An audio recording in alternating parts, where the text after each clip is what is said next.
Good evening friends. ये शुरू करते हैं। नेक्स्ट वीक की मीटिंग नहीं हो पाएगी, तो 5 तारीख को हम नहीं मिलेंगे। उसके बाद की जो मीटिंग होगी उसके अंदर हम फिर से कंटिन्यू करेंगे। तो डिस्कोर्सेस लास्ट टाइम हमने देखा जो मैरी कॉलिन्स के जो लाइट ऑन द पाथ में से जो बताया था, तो वो पूरा दिक्कत वाला था और उसमें अभी भी कुछ बाकी है, पर अब हम छोड़ देते हैं क्योंकि फिलोसॉफिकल ज़्यादा है और समझना और समझाना दोनों मुश्किल है इसको। दूसरी बात ये है कि ये हमारे स्टेज के ऊपर अभी कोई काम का नहीं है, क्योंकि बहुत गहरी बात है इसके अंदर है। तो हमें तो हो सके इतना प्रैक्टिकल जानना है जो हम कर सके और आगे बढ़ सके। तो अभी इसके अंदर जाने का कोई मतलब नहीं है। इसलिए आज से नई मीटिंग 28 नवंबर 85 की जो है, इसमें 3 पार्ट है। अब जो जेरोक्स है उसके अंदर फर्स्ट पार्ट नहीं है, सेकंड और थर्ड पार्ट ही है।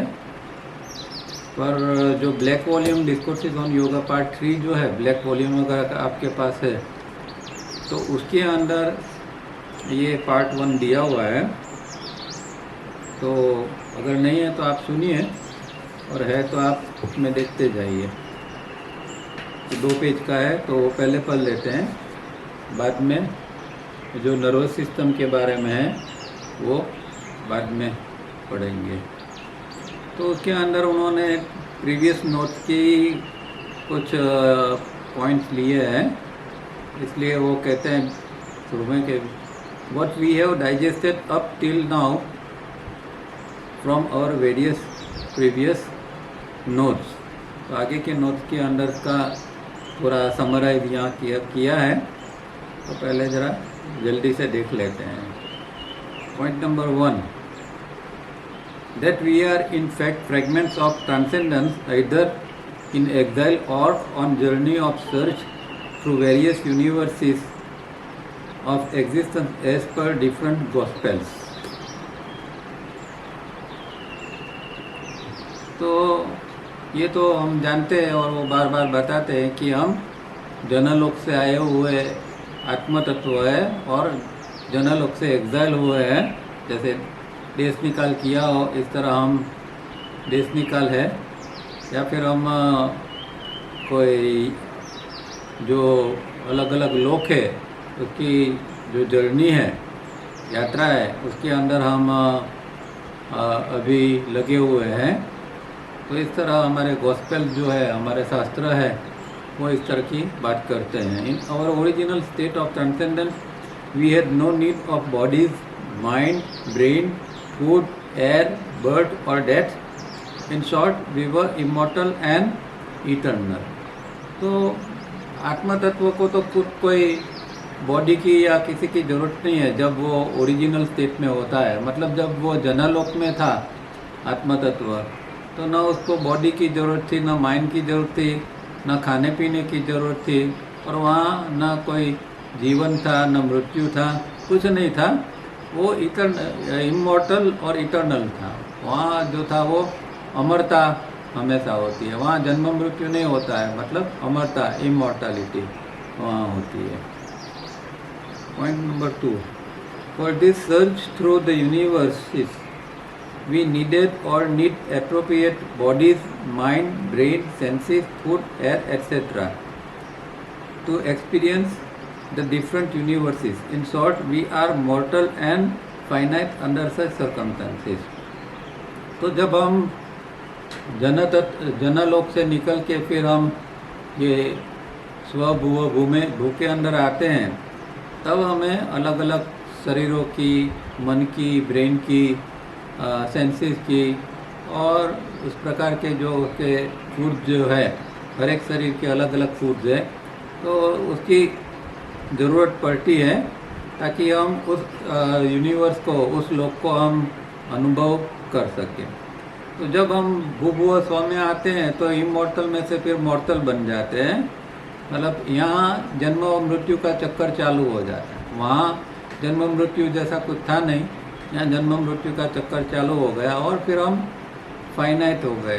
अब अनंतता रही नहीं, अब हम एक लिमिटेड रूप में हो गए और इस तरह हमें जीना पड़ता है ऐसे संजोगों में। Point number 3, that if we are fully awake we can experience a particular universe one at a time, but we should have the ability of changing the clothes bodies at will. अब जो व्यक्ति fully awake हो गया है, जो जाग गया है या बहुत ऊंची अवस्था के ऊपर आ गया है, तो वो कोई भी लोक में जा सकता है और अकॉर्डिंगली वो लोक के जिस तरह का बॉडी की ज़रूरत है उस बॉडी को धारण करके वो जा सकता है। जैसे ऐसा कोई पुरुष को भूवलोक में जाना है तो वो एस्ट्रल बॉडी के द्वारा जाएगा, फिजिकल बॉडी यहाँ रहेगा, एस्ट्रल बॉडी थ्रू वो ट्रैवल करेगा और भूवलोक के कोई भी 7 सब स्टेजेस है उसमें कहीं भी वो जा सकता है। और उससे भी आगे के जो लोक है तो वो एकदम और एडवांस है, तो फिर आगे के जो ये सब स्टेजेस है जिसको हम कहते हैं कि स्व के सब स्टेजेस, तो स्व के सब स्टेजेस के अंदर भी वो व्यक्ति जा सकती है। तो एट विल, यहाँ ये इम्पोर्टेंट शब्द ये है, अपनी इच्छा से, वो अपनी इच्छा से कहीं भी भूभुव स्व के अंदर ट्रैवलिंग कर सकता है।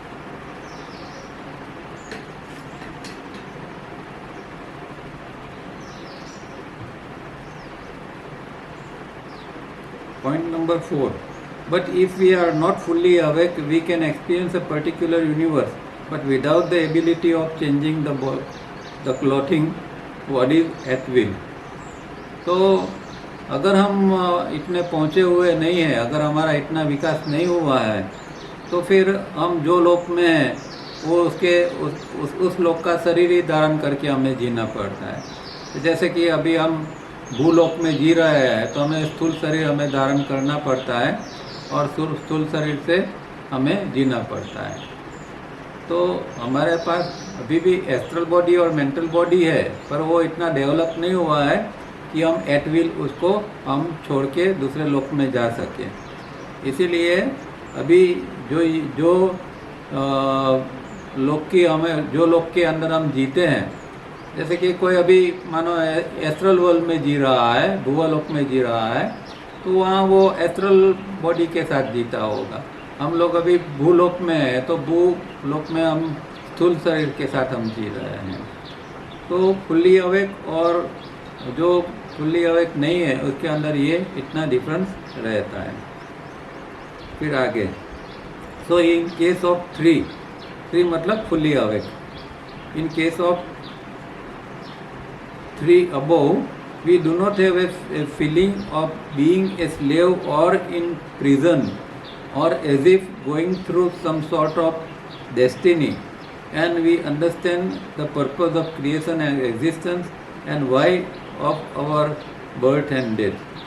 तो अगर फुल्ली अवेक है हम, तो हमें ना कोई गुलामी की एक फीलिंग आएगी कि ना कि हम कोई प्रिजन में जेल के अंदर है, क्योंकि ये भूभुव स्व को कई लोग जेल के रूप में कहते हैं कि हमारा आत्मा यहाँ बंध गया है, जेल के अंदर है हम।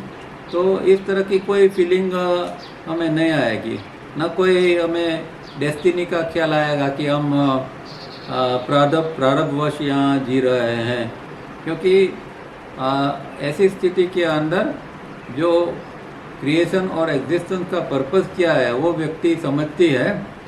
अस्तित्व और सृजन का जो पर्पस है वो समझती है, और वो क्यों उसने ये जन्म लिया है वो भी वो व्यक्ति जानती है और समझती है। तो जो महापुरुष कॉन्शियस बर्थ लेते हैं वो जानते हैं कि किस कारण वो आए हैं और उनको क्या करना है। तो उसके मुताबिक वो जीते हैं। उनके लिए कोई ये जेल या गुलामी जैसा कुछ नहीं है, न कोई प्रारब्धवश जीते हैं। और तावरिया जी ने भी जो उनकी अंतिम नोट लिखी थी उसके अंदर एक ये पॉइंट खास उन्होंने लिखा था कि मैं कभी भी सर्कमस्टांसेस का गुलाम होकर जिया नहीं हूँ, अपनी मर्जी से मैंने जिया हूँ। तो ऐसे महापुरुष होते हैं, उनको कोई संजोग के अधीन होकर जीना नहीं पड़ता है। Point number 6, but in case of 4 above मतलब कि जो फुल्ली अवेक नहीं है वो, it is not so and we feel as if we are in chains और in prison or going through some accumulated karma or facing retribution, and in such cases we fondly believe in religions with their theory of hell and heaven and God and devil, its rites and ceremonies, its church or temple and its fear of death। तो अगर हम fully awake नहीं हैं तो ऐसी स्थिति के अंदर हम एक चेन का, एक बंधन का अनुभव कर सकते हैं, या जैसे जेल में इस तरह का हम अनुभव कर सकते हैं, या हम एक्यूमुलेटेड कर्म मतलब जो संचित कर्म है उसको भुगतने के लिए यहाँ आए हैं, ऐसी हमें एक फीलिंग हो सकती है। या कोई रिट्रीब्यूशन या सज़ा जैसे हम कोई भुगत रहे हैं यहाँ आके, इस तरह का हमें एक फीलिंग होती है। और ऐसी स्थिति के अंदर फिर व्यक्ति धर्म की ओर लगता है, अलग अलग थियरी के ऊपर चलता है, स्वर्ग और नरक के बारे में वो फिर बिलीव करता है, ईश्वर और शैतान ऐसी चीज़ों के अंदर वो मानने लगता है, और फिर पूजा विधियाँ वगैरह के अंदर वो फिर अपने आप को एक सेट कर देता है।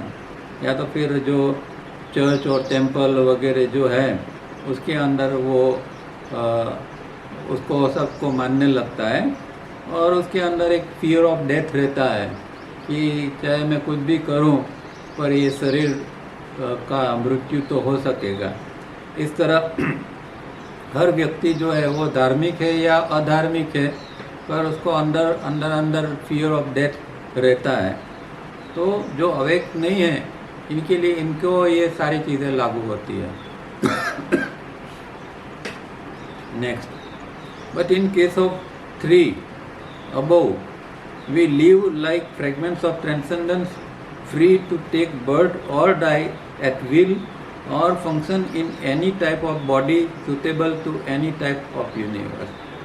तो जो जाग गया है, जो पूरा पूर्ण है, ऐसी व्यक्ति अपने आप को अनुभव करता है कि मैं ट्रांसेंडेंस का फ्रेगमेंट हूँ, मैं परम तत्व का दिव्य अंश हूँ। इस तरह का वो अनुभव करता है, और वो जानता है कि वो जन्म और मृत्यु से भी वो परे हैं, और जो लोक के अंदर जिस शरीर की ज़रूरत है उसको धारण करके वो अपनी इच्छा से वो शरीर में रह सकता है।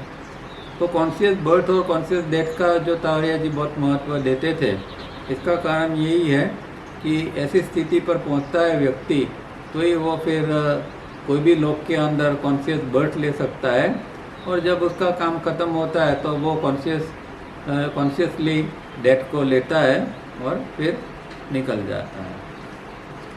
आगे का point, but in case of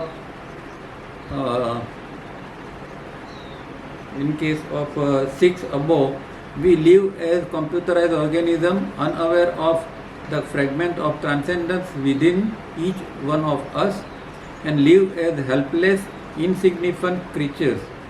And we die and are born again, of which we have no knowledge, and believe and repeat like a tape recorder whatever the religion we happen to accept. तो ये अगर fully awake नहीं है, हम इतने जागृत नहीं हो चुके हैं, तो फिर हमें कंप्यूटराइज ऑर्गेनिज्म के रूप में ही जीना पड़ता है। ये जो हम 3 शरीर जो है उसको तावरिया जी कंप्यूटराइज ऑर्गेनिज्म कहते हैं, और 3 ब्रेन है ये सब कंप्यूटराइज ऑर्गेनिज्म ही है। और जो हमारे अंदर आत्म तत्व पड़ा है उसके प्रति भी हम अनअवेयर है, क्योंकि सिर्फ ये शरीर और दिमाग से ही हम जीते हैं। और एक हेल्पलेस क्रीचर की तरह, मतलब कि ऐसा जीव की जो हेल्पलेस है और इनसिग्निफिकेंट है, जिसका कोई महत्व नहीं है, ऐसा एक जीव के रूप में हम जीते हैं और जन्मते हैं और मरते रहते हैं। और हमें कोई इसका ज्ञान भी नहीं है कि हम क्यों आते हैं क्यों जाते हैं, वो कुछ हमें पता नहीं होता है। और फिर जो धर्म के अंदर हम मानते हैं उसके अंदर जो बात कही जाती है उसको मानने लगते हैं और बार बार टेप रिकॉर्डर की तरह उसको ही दोहराते रहते हैं। Next point, that we must know and understand properly the distinction between the computerized organism and the fragment of transcendence। तो ये हमें जानना बहुत ज़रूरी है कि कंप्यूटराइज ऑर्गेनिज्म क्या है और अंदर जो दिव्य तत्व पड़ा है वो क्या है। तो हम ज़्यादातर तो कंप्यूटराइज ऑर्गेनिज्म के रूप में, मतलब कि शरीर के स्तर के ऊपर ही जो जीते हैं, अंदर कोई आत्म तत्व खाली शब्द के रूप में हम जानते हैं कि भाई हमारे अंदर आत्म तत्व है, न कोई हमें अनुभव है, न हम उसको इतनी गहराई से मानते भी है, क्योंकि सुनी सुनाई बात है ऐसा हमें लगता है कि हमें इसका अनुभव नहीं है। पर उसके बीच में क्या डिस्टिंक्शन है, क्या तफावत है, वो हमें जानना चाहिए। After being convinced we must learn the way this computerized organism can function। तो अब ये एक बार हम कन्विंस हो जाते हैं कि भाई हमारे अंदर भी ये आत्म तत्व पड़ा है, तो हम कंप्यूटराइज ऑर्गेनिज्म को फिर इस तरह इसका हम उपयोग कर सकते हैं। इट कैन नॉट बिकम पायस और Holi, nor can it make any spiritual progress, for it is not structure thus, it being a मियर sophisticated computer. So any theory of food and practices are so much waste of time। तो computerise organism क्या है और किस तरह काम करते हैं एक बार हम जब जान लेते हैं तो फिर हम बहुत इसके साथ में छेड़छाड़ नहीं करते हैं, क्योंकि तब हम जानते हैं कि इसको कभी भी हम कोई पायस या होली नहीं बना सकते। ये शरीर ही है, उसको वो कोई कभी भी पवित्र नहीं बनेगा, ना कोई उसका कोई स्पिरिचुअल प्रोग्रेस होगा। तो शरीर का कोई स्पिरिचुअल प्रोग्रेस होता नहीं है। शरीर एक माध्यम है, शरीर द्वारा हम प्रोग्रेस कर सकते हैं, वो अलग बात है। पर शरीर को हम चाहे कुछ भी कर ले, किसी प्रकार का खाना पाने का नियम बनाए या दूसरे नियम बनाए, उपवास करे, ये करे वो करे, इससे शरीर के अंदर कुछ फर्क पड़ने वाला नहीं है। तो शरीर का किस तरह काम कर रहा है एक बार अगर हम समझ जाते हैं कि भाई एक सोफिस्टिकेटेड कंप्यूटर है, एक उच्च प्रकार का कंप्यूटर है और इसको इस तरह ही उसका हम उपयोग करते हैं, तो फिर हम इसके साथ में ज़्यादा माथापच्ची करेंगे नहीं, उसका अपना काम करने देंगे, वो ठीक ठाक रहे। जैसे कि कोई इंस्ट्रूमेंट है या कार है हमारे पास, कंप्यूटर है, तो इसको किस तरह हम ठीक रखते हैं, हमारा मोबाइल को किस तरह हम ठीक रखते हैं, इसी तरह शरीर को भी ठीक ठाक रखना जरूरी है। पर कुछ शरीर के ऊपर हम करेंगे, कुछ दमन करेंगे तो आध्यात्मिक प्रगति हो जाएगी, उसको भूखा मारेंगे या उसको ये करेंगे वो करेंगे तो आध्यात्मिक प्रगति हो जाएगी, ये सब धारणा गलत है और इससे हमें परे होना है। और जो इस तरह की जो प्रैक्टिस करते हैं वो वेस्ट ऑफ टाइम ही है। Next point, all we can do is re-educate the thinking instrument which guides this computerized organism so that it may not act in a manner to be obstructive, but in rhythm with and so accept guidance of the inner fragment of the transcendent.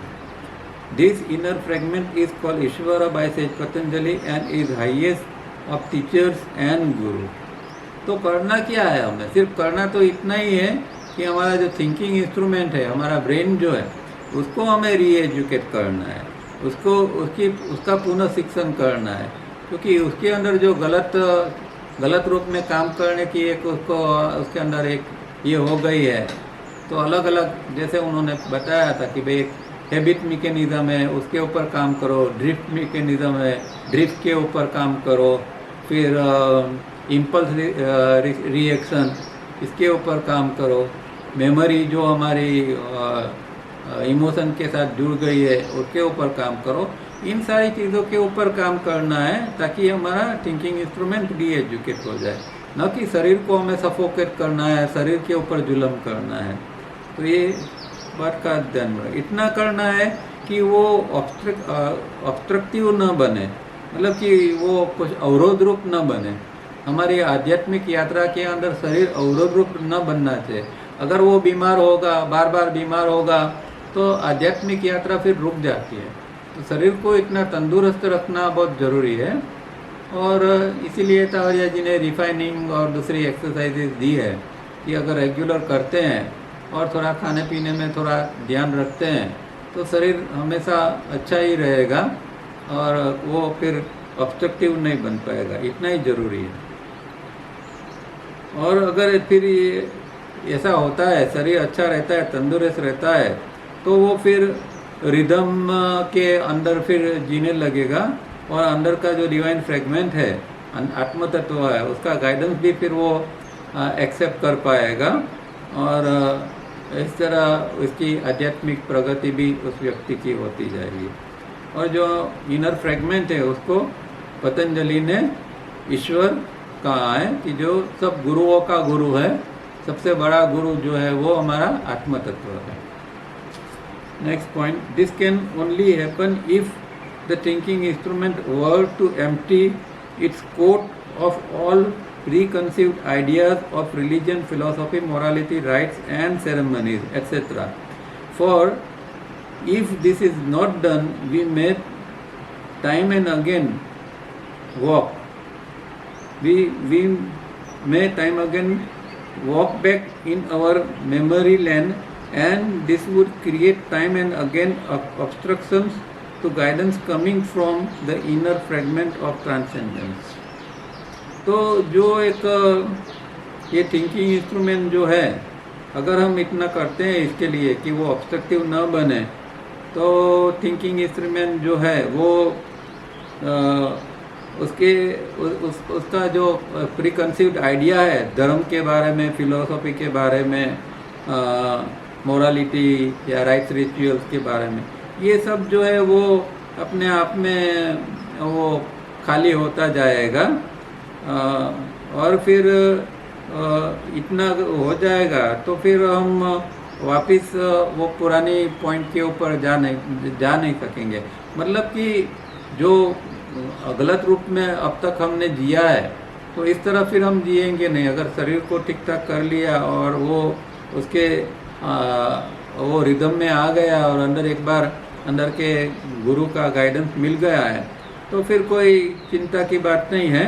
और फिर हम जो अंदर की हमारी memory जो है उसके साथ में जुड़कर फिर हम नहीं जिएंगे कि न कोई फिलोसफी मोरालिटी के साथ जीने का प्रयत्न करेंगे,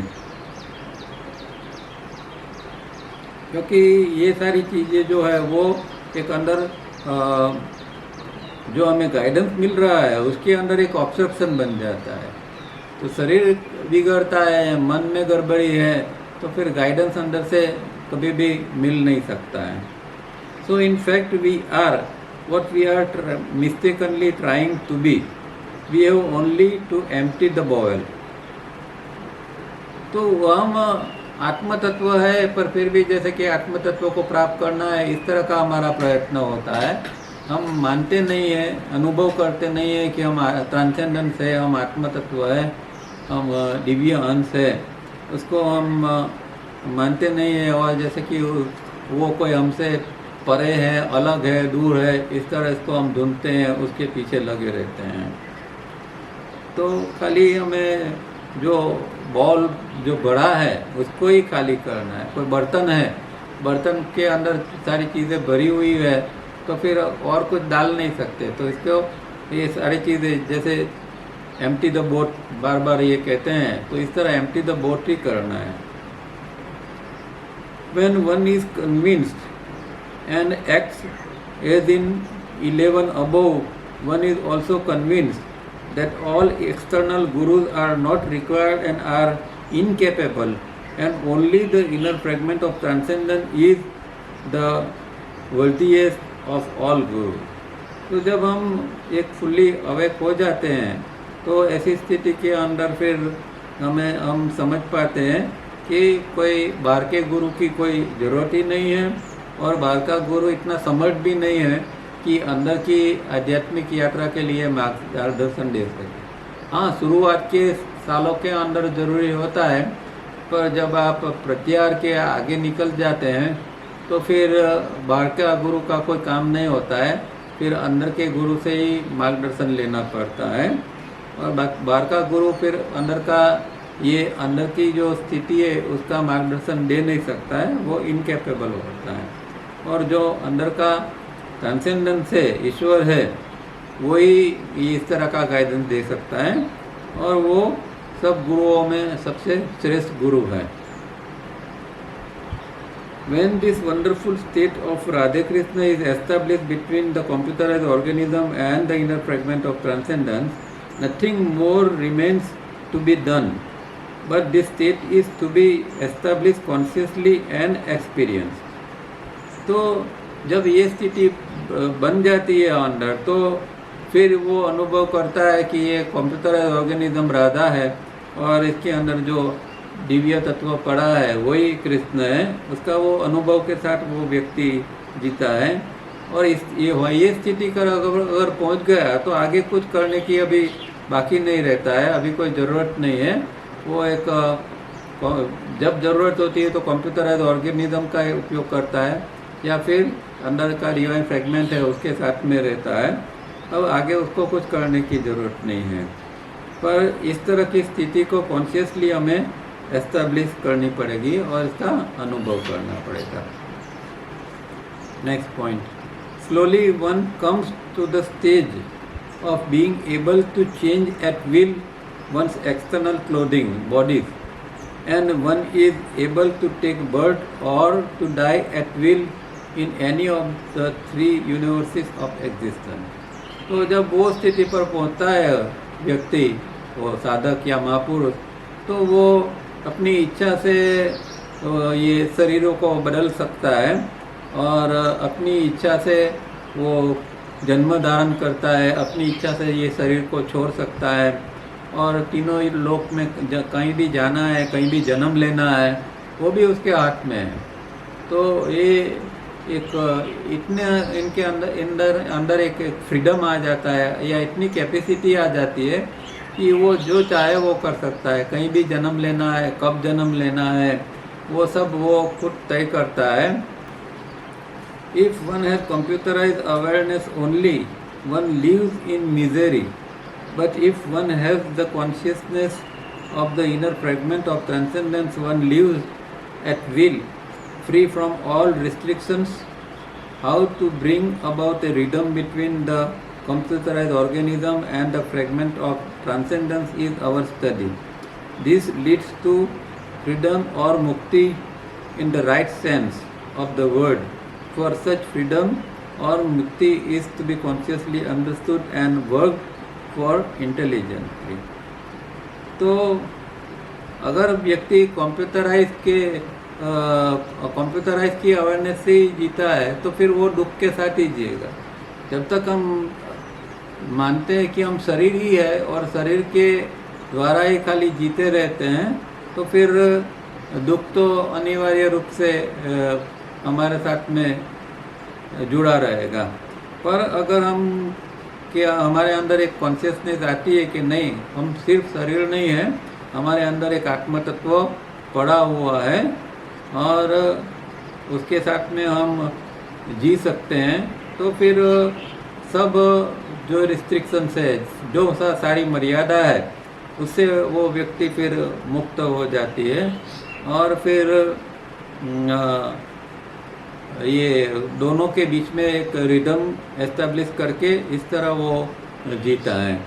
तो कंप्यूटराइज्ड ऑर्गेनिज्म और फ्रेगमेंट ऑफ ट्रांसेंडेंस दोनों के बीच में एक रिदम या एक जुड़ाव है, वो एक एक्सपीरियंस करना है, और यही हमारी एक स्टडी का पार्ट है। तो जब इस तरह की स्थिति बनती है तो फिर व्यक्ति फ्रीडम या मुक्ति, सच्चे अर्थ में जो मुक्ति का अर्थ है वो मुक्ति फिर वो पा लेता है, और कॉन्शियसली और इंटेलिजेंटली ये सारी चीज़ों को वो समझ सकता है। तो यहाँ पार्ट 1 जो है मिस्टिक मीटिंग का 28 नवंबर 1985 का जो पेपर है उसका यहाँ ये पार्ट 1 ख़त्म होता है। अब पार्ट 2 जो है वो जेरोक्स कॉपी में भी है, तो आप जेरोक्स कॉपी में अभी देख सकते हैं। अभी पार्ट 2 पढ़ते हैं, थोड़ा समय है हमारे पास। 28/11/1985 6th meeting. There are 3 main divisions of the nervous system as science understands. 1. The cerebral system. 2. Basal ganglia and autonomic system. And 3. The spinal cord system. These are now in harmony. These are never in harmonious balance with each other, and in a normal person unfortunately are in direct contradiction with each other, and anyone will dominate the other two. तो science ऐसा कहता है कि हमारे अंदर, हमारा body के अंदर 3 प्रकार की नर्वस सिस्टम है। ज्ञान तंत्र है, चेता तंत्र है। पहला जो है उसको द सेरेब्रल सिस्टम कहते हैं, मतलब कि दिमाग के साथ में जुड़ा हुआ जो तंत्र है वो तंत्र है। दूसरा जो है बेजल गैंग्लियर एंड ऑटोनोमिक सिस्टम, तो जो मूलभूत मज्जा तंत्र है और स्वचालित है, वो अपने आप में काम करता है, इस तरह का जो तंत्र है उसको ये दूसरा नर्वस सिस्टम है। और तीसरा जो नर्वस सिस्टम है उसको स्पाइनल कॉर्ड सिस्टम कहते हैं, जो कि हमारी रीढ़ की हड्डी है उसके अंदर जो चेता तंत्र जो गुजरते हैं उसको स्पाइनल कॉर्ड सिस्टम कहते हैं। और ये तीनों जो है वो कोई हार्मनी में या बैलेंस के अंदर होते नहीं हैं, और बैलेंस हार्मनी के साथ में एक दूसरे के साथ में सुमेल में होकर कामकाज नहीं करते हैं, और ज़्यादातर तो वो एक दूसरे के कॉन्ट्राडिक्शन में ही काम करते हैं। मतलब एक सिस्टम कुछ काम करती है तो दूसरा सिस्टम उसे अलग काम करने का प्रयत्न करता है। और कई बार ऐसा होता है कि तीनों में से एक सिस्टम जो है वो ज़्यादा डोमिनेट करता है, उसका वर्चस्व ज़्यादा रहता है बाकी 2 के बदले में। These 3 systems, if not in harmonious balance, create one of the 3 types of human being. 1. Intellectual, 2. Emotional, and 3. Practical. If they be in harmonious balance, they create the whole or complete human being. So, in life, those 3 types of men can never agree, though each of them may be good and honest in his own way. तो क्योंकि ये तीनों system कुल मिला के एक साथ में काम नहीं करती है, इसीलिए क्या होता है कि 3 प्रकार के अलग अलग व्यक्तित्व हम देखते हैं कि कई लोगों के अंदर ज़्यादा इंटेलेक्चुअल वो लोग होते हैं, ज़्यादा बुद्धि का उपयोग करने वाले लोग होते हैं। कई लोग होते हैं ज़्यादा इमोशनल होते हैं, मतलब भाव प्रधान होते हैं, भाव का उपयोग करते हैं। और तीसरा जो होते हैं वो प्रैक्टिकल होते हैं, थोड़ा व्यवहारू होते हैं। तो इस तरह का 3 प्रकार के लोग, क्योंकि ये तीनों एक साथ में अच्छी तरह काम नहीं करती है। पर अगर तीनों एक साथ में अच्छी तरह काम करती है तो फिर वो व्यक्ति जो है वो होल या कंप्लीट एक पूर्ण व्यक्ति है, इस तरह काम करेगा। मतलब कि वो इंटेलेक्ट को की जितनी ज़रूरत होगी तो उसको भी वो इसका भी उपयोग करेगा, जहाँ इमोशंस की ज़रूरत है वहाँ वो भी करेगा, और नॉर्मल लाइफ के अंदर जहाँ प्रैक्टिकल बनना है तो वो प्रैक्टिकल बन के जिएगा। तो इस तरह जो व्यक्ति के अंदर तीनों नर्वस सिस्टम काम करती है वो एक होल या कंप्लीट रूप में काम करेगा। तो ये ज़रूरी है और योग करना इसीलिए पड़ता है ताकि ये तीनों नर्वस सिस्टम को हम धीरे धीरे करके एक साथ में जोड़ के इसका तीनों का उपयोग कर सकें। और ये तीनों जो है वो लाइफ के अंदर कभी भी एग्री नहीं होते हैं एक दूसरे से।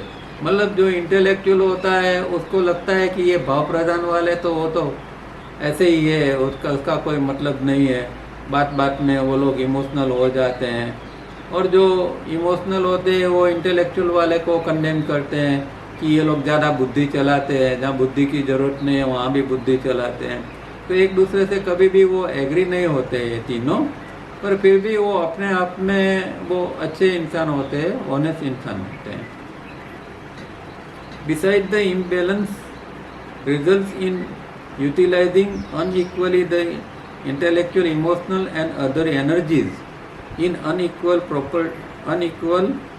proportions. So at night during sleep, the energies that are left in abundance are discharged in different types of dreams. This is the vicious circle caused by unequal utilization of these energies during waking state, crossing road, touching a hot plate. This is the sorry state of a human being while awake. This also makes up partial in our judgment and behavior, and our decisions are to that extent faulty. Madness consists is not recognized fact. तो एक दूसरा कारण भी है कि एक तो nervous system imbalance में काम कर रही है तो व्यक्ति के अंदर थोड़ी गड़बड़ी रहती है। दूसरी बात ये है कि हमारे अंदर अलग अलग प्रकार की एनर्जी है। तो इंटेलेक्चुअल सेंटर की एनर्जी है, इमोशनल सेंटर की एनर्जी है और दूसरी बहुत सारी एनर्जीज हमारे अंदर काम करती है। पर प्रॉब्लम ये है कि वो अनइक्वल प्रोपोर्शन में काम करती है। मतलब कि बौद्धिक शक्ति है या भाव की शक्ति है, ये सबको एक समान रूप में दिन भर में जो हम काम करते हैं, तो जहाँ बौद्धिक की ज़रूरत है वहाँ बौद्धिक का भी उपयोग करना चाहिए, जहाँ इमोशनल ऊर्जा की ज़रूरत है वहाँ उसका भी उपयोग करना चाहिए और दूसरी जो ऊर्जा है उसका भी उपयोग करना चाहिए। अब प्रॉब्लम ये होता है कि इंटेलेक्चुअल ओरिएंटेड व्यक्ति होती है, बस वो सब चीज़ों को इंटेलेक्चुअली समझने का या इस तरह जीने का प्रयत्न करती है, तो इमोशनल एनर्जी जो है वो बच जाती है, उसका उपयोग नहीं होता है और दूसरी एनर्जी का उपयोग नहीं होता है। नतीजा क्या होता है कि जब हम रात को सोते हैं तो वो जो बची हुई ऊर्जा है वो ड्रीम क्रिएट कर लेती है।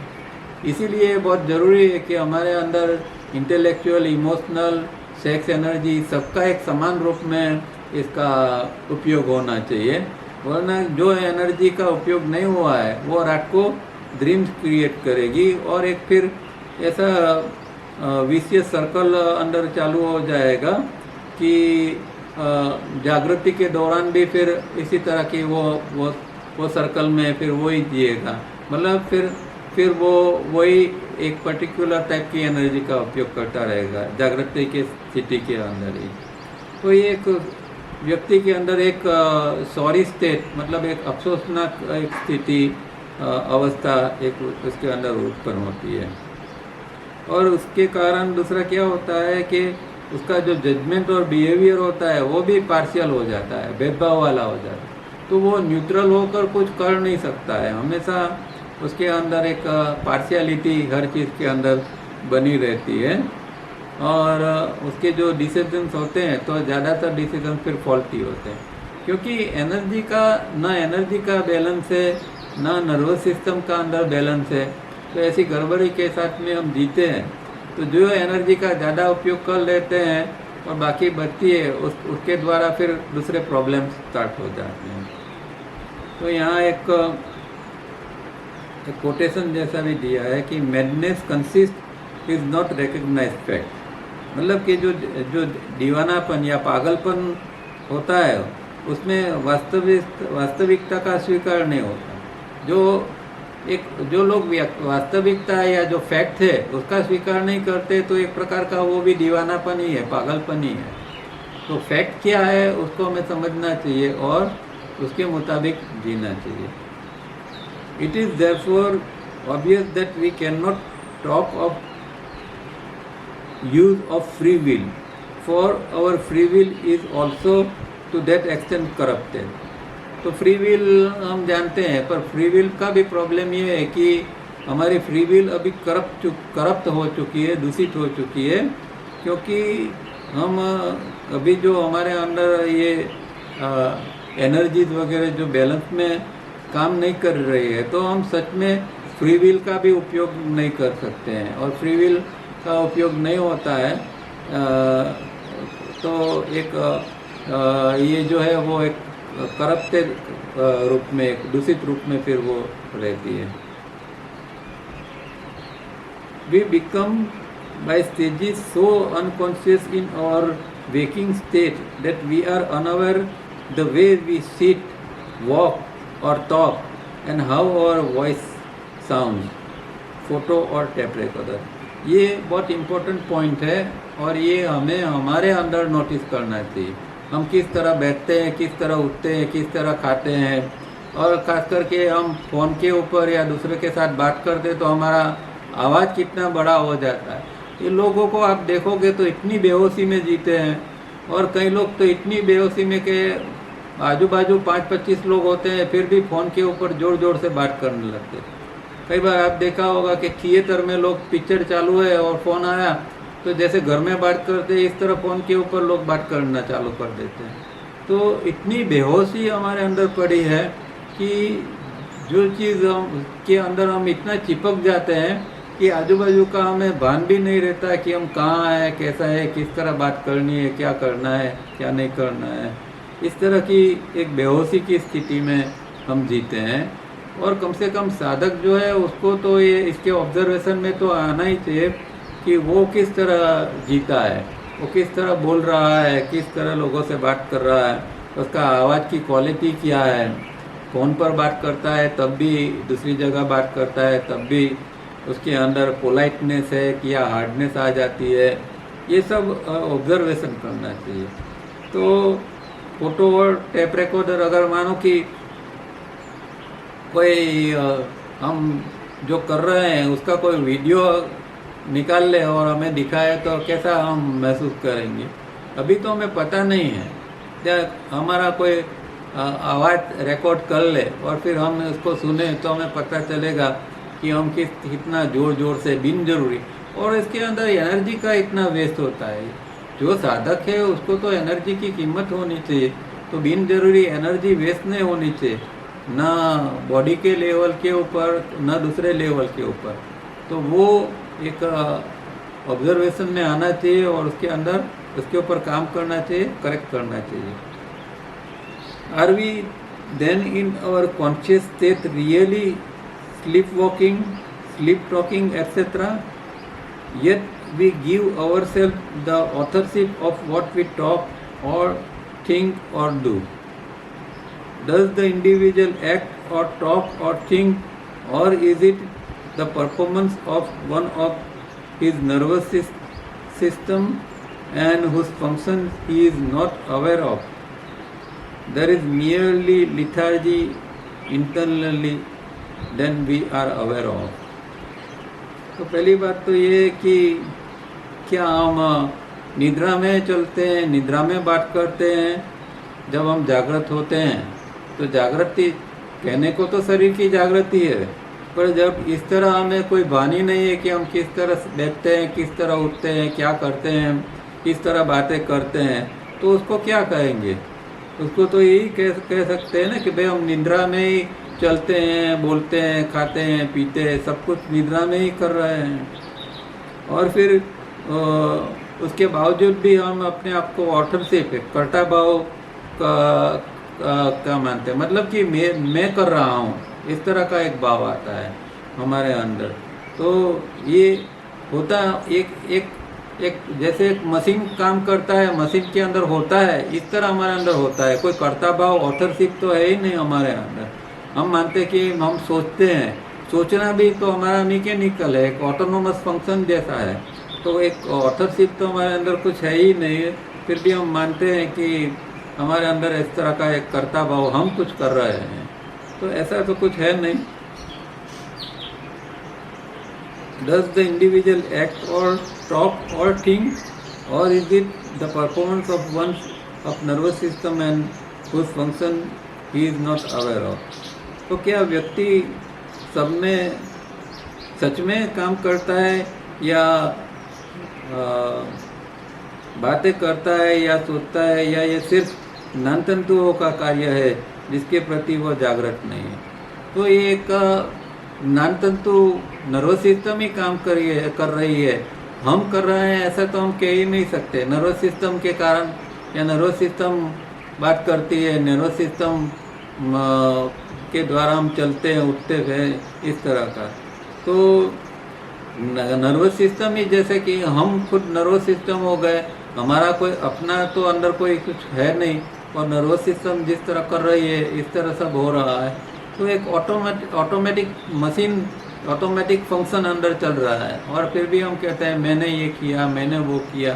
तो वो एक मिथ्या चीज़ अंदर ये हो जाती है।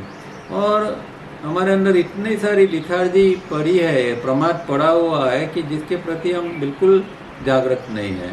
बहुत सारा प्रमाद हमारे अंदर पड़ा हुआ है। It is therefore obvious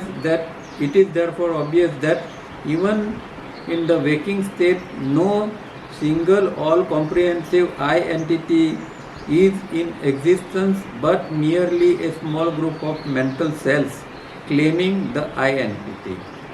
तो ये, इससे तो एक बात ये स्पष्ट होती है कि हमारे अंदर कोई कॉम्प्रिहेंसिव आई नहीं है, एक बोधियुक्त, एक समझ वाला एक कोई आई एंटिटी नहीं है। जो कुछ है वो एक मेंटल सेल्स का एक ग्रुप है कि जो एक अपने आप को आई एंटिटी के रूप में मानता है।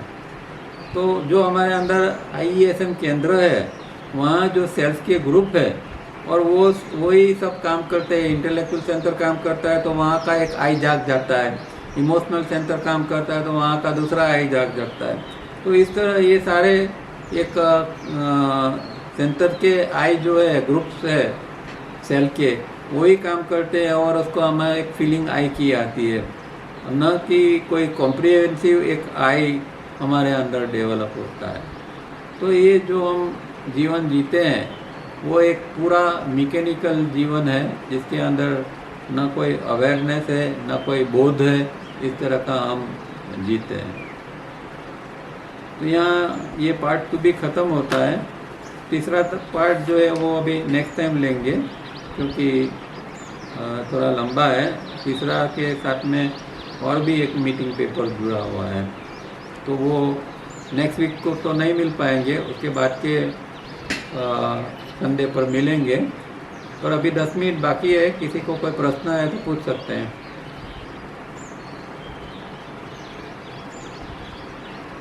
हेलो। हाँ जी, बोलो। आवाज आती है? हाँ बोलो, आइए। सर, जैसा आपने बोला कि हम आत्म तत्व को जानते नहीं है, मतलब हम बुद्धि से या इंटेलेक्चुअल या इमोशनल से या हमें कुछ ऐसी अनुभूति होती है, लेकिन वो पहले तो हमें बुद्धि से जानना होता है। जैसे कोई हमें बताएगा, कोई गुरु हमें निर्देश करेगा, कोई बातें या कोई उसमें लिखी होगी तो उससे जान पाएंगे। वो तो परोक्ष ही हुआ ना, प्रत्यक्ष होगा ही नहीं है पहले तो। हाँ बिल्कुल, पहले तो एक एक्सेप्टेंस तो आना चाहिए कि मेरे अंदर आत्म तत्व है। जो लोग नास्तिक जिसको हम कहते हैं, या जो लोग इथिस्ट, या जो लोग ऐसे हैं कि जो आत्म तत्व का ही इनकार करते हैं कि ऐसा कुछ है ही नहीं, इनके लिए तो फिर ढूंढने का या कोई यात्रा का सवाल ही पैदा नहीं होता है। तो एक एक्सेप्टेंस तो आना चाहिए। एक साइंटिस्ट होता है तो वो जब सर्च करता है तो एक पहले हंच, इसको हंच कहते हैं, एक हंच वो एक नक्की करता है, एक पूर्व धारणा, हंच मतलब कि पूर्व धारणा करता है कि हाँ ऐसा कुछ होना चाहिए, और उसके बाद में वो लाइन के ऊपर वो सर्च करता है तो एक दिन उसको सफलता मिलती है। इसी तरह हम आत्म तत्व का बौद्धिक स्वीकार तो हमें करना ही है, पर इसका स्वीकार करके हम अटक जाते हैं, प्रॉब्लम यहाँ है। उसके आगे फिर कुछ करते नहीं, प्रयत्न नहीं करते हैं कि भाई इसके आगे हम किस तरह इसको एक्सपीरियंस कर सके। हम दूसरी चीज़ों में उलझे रहते हैं, शरीर के स्तर पर ही जीते हैं, तो गड़बड़ी वहाँ है। और ये बात यहाँ आती है वो पॉइंट की है। वहाँ ऐसा नहीं है कि आत्मा का एक्सपीरियंस नहीं हो तब तक उसको स्वीकार्य हो ही नहीं, ऐसी बात नहीं है। बराबर? Okay sir. तो मतलब वो एक्सपीरियंस में लाने के लिए हमें साधना करनी पड़ेगी या क्या करना? बिल्कुल बिल्कुल, वो तो जितनी गहराई में जाएंगे तब उसका अनुभव होगा ना। मतलब कभी कभी ऐसे हमें अनुभव ऐसा होता है जैसे कि कोई हमें आगे बढ़ाने के लिए हेल्प कर रहा है। कभी कभी हम सोचते हैं बिल्कुल वैसा ही हो के हमारे सामने जो 3 मिनट में हमारे सामने वो आता है। वो सब नेचर से आता है। अभी वो आत्म तत्व काम नहीं कर रहा है, वो नेचर से आता है वो चीज़ें। क्योंकि हम थोड़ा अच्छा सात्विक जीवन जीने लगते हैं तो नेचर हमें हेल्प करती है, और नेचर से फिर इस तरह की मदद आना शुरू हो जाती है। इंस्पिरेशन भी मिलती है, प्रेरणा भी मिलती है।